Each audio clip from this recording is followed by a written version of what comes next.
മാറപ്പള്ളിയിൽ നിന്നും 1.5 കിലോയിലധികം കഞ്ചാവുമായി ഇതര സംസ്ഥാന തൊഴിലാളിയെ എക്സൈസ് സംഘം അറസ്റ്റ് ചെയ്തു. കുന്നത്തുനാട് എക്സൈസ് ഇൻസ്പെക്ടറുടെ നേതൃത്വത്തിൽ നടത്തിയ പരിശോധനയിലാണ് പശ്ചിമബംഗാൾ സ്വദേശി പിടിയിലായത്. പ്രതിയെ പിന്നീട് കോടതിയിൽ ഹാജരാക്കി റിമാൻഡ് ചെയ്തു.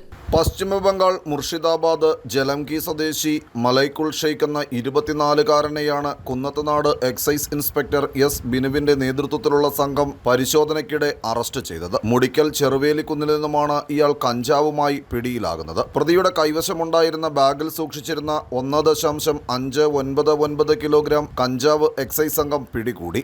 Range inspector KP Pramod, civil excise ഓഫീസർമാരായ CM Navas, MR Rajesh, T Sanoop, Abin P Paulose തുടങ്ങിയവരും അന്വേഷണ സംഘത്തിൽ ഉണ്ടായിരുന്നു. കോടതിയിൽ ഹാജരാക്കിയ പ്രതിയെ റിമാൻഡ് ചെയ്തു.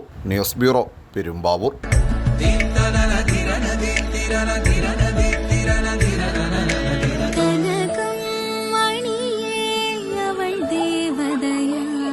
സ്നേഹം പൊന്നണിയട്ടെ. Sevens Golden Diamonds, Eramallur, Vadathala.